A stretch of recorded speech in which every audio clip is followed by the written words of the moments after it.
South India shopping mall లో block buster ఆషాఢం #1 kilo sale.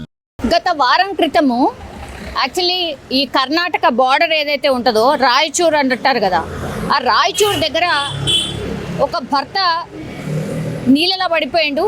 అది తన భార్యనే సెల్ఫీ తీసుకుందామని చెప్పి నీళ్ళలో దోసేసింది అనేది కూడా పెద్ద సెన్సేషన్ మారింది. అది చాలా వైరల్గా మారింది. ఆ వీడియో కూడా అందరు చూసిండ్రు, దాని మీద రెస్పాండ్ అయినరు కూడా. అసలు నిజంగానే ఆ ఇన్సిడెంట్ జరిగిందా, అసలు ఏమైంది అనేది వారం అయింది కాబట్టి ఇన్వెస్టిగేషన్ స్టార్ట్ అయింది. నిజంగానే ఆ భార్య దోసేసిందా, ఏమైంది, భర్త ఆరోపిస్తున్నాడు కాబట్టి సెల్ఫీ తీసుకుందామన్న భార్య తోసేసింది, నీళ్ళలో పడిపోయినా అదృష్టం బాగుండి నాకు ఈత రాకపోయినా మధ్యలో బండరాయి ఉంది కాబట్టి నేను అక్కడి నుంచి గట్టిగా కేకలు వేస్తే అక్కడ వెళ్ళే వాళ్ళు స్పందించి నన్ను బయటికి తీసుకొచ్చిండ్రు, ఈమె నన్ను చంపే ప్రయత్నం చేసింది అని ఆయన చెప్పుకొచ్చిండు.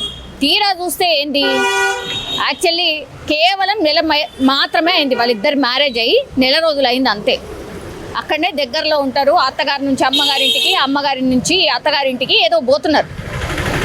అప్పుడు మధ్యలో కృష్ణానది మంచిగా పరవళ్ళు దొక్కుతుంది. ఆ టైంలో బాగుంది కదా అని బ్రిడ్జ్ దగ్గర సెల్ఫీ తీసుకునే క్రమంలో తోసేసింది నా భార్య అనే ఆయన కంప్లైంట్. తీరా చూస్తే పోలీస్ స్టేషన్లో తీసుకుపోయిండు, పోలీస్ స్టేషన్లో కేసు పెట్టిండు. నా భార్య ఇగో ఇట్లా నన్ను చంపే ప్రయత్నం చేసింది అని ఆయన కంప్లైంట్ చేసిండు. ఆమె అప్పటికీ నెత్తి నోరు మొత్తుకుంటూనే ఉంది. అసలు నేను ఎందుకు అట్లా చేస్తా, ఆయన నా భర్త, నేను అట్లా చెయ్యను అని ఆమె ఎంత చెప్పుకున్నా ఆ భర్తనైతే వినలే.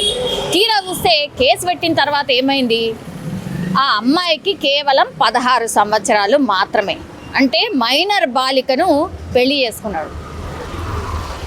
నేనేదో నా భార్య దోషేసింది, ఆమె చంపే ప్రయత్నం చేసింది, హత్యాయత్నం కేసు పెడదామని నేను పోతే లాస్ట్కి వస్తే ఉల్టా ఇప్పుడు 16 ఏళ్ళ అమ్మాయిని, మైనర్ బాలికని నువ్వెట్లా పెళ్లి చేసుకున్నావని బాలల హక్కుల కమిషన్ వచ్చింది.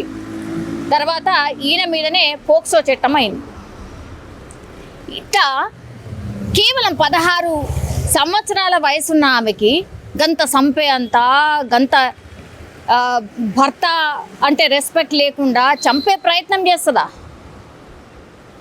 అసలైన ట్విస్ట్ ఇదన్నమాట.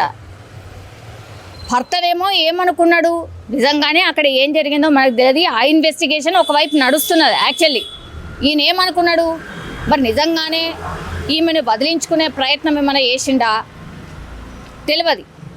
ఆమె మాత్రం చాలా అమాయకంగా అక్కడ ఏం జరుగుతుందో అర్థం కాలే ఆమెకి. నిజంగా ఆ రోజు ఇన్సిడెంట్ జరిగినప్పుడు కూడా ఆమెకి ఏం అర్థం కాలే. ఆమె చెప్తుంది నేనేం చేయలే అని. మరి ఈయననే ఏమైనా ప్లాన్ చేసిండా, ఈమెను వదిలించుకునే ప్లాన్ ఏమైనా చేసిండా తెలియదు. ఇప్పటికైతే ఆ కేసుకి సంబంధించి ఇంకా క్వశ్చన్ మార్క్స్ చాలానే ఉన్నాయి. నిజంగానే ఇరువురు తోసుకునే ప్రయత్నం ఏమైనా చేసిండ్రా, లేకపోతే నిజంగానే ఆమె భర్తను బదిలించుకునే ప్రయత్నం ఏమైనా చేసిందా అనేది ఇన్వెస్టిగేషన్ ఒకవైపు నడుస్తుంటే, ఇప్పుడు బాలల హక్కు ఎంటర్ అయింది. దాని తర్వాత పోక్సో చట్టం ఈయన మీదే నమోదైంది. ఇక్కడ బాల్య వివాహాలు చట్టరీత్యా నేరం అన్న విషయం స్పష్టంగా తెలుసు.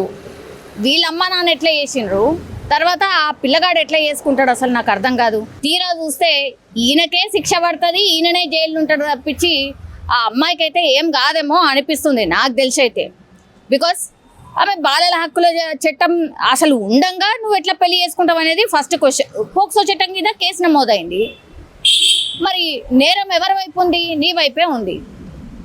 సో పెళ్లి చేసుకునే కంటే ముందు అసలు అమ్మాయి వయసు ఎంత, చేసుకోవచ్చా లేదా, ఒకవేళ ఇగో ఇట్లాంటి ఎదురైనప్పుడు మరి ఏం జరుగుతుంది, ఇవన్నీ ఆలోచించకుండా చేసుకుంటే మాత్రం ఇగో ఇట్లాంటి ఒకటేదో చేయబోతే ఇంకేదో మెడకు చుట్టుకున్నట్టు అంటారు కదా, ఇగో గదే అయింది ఈ కేసులో కూడా.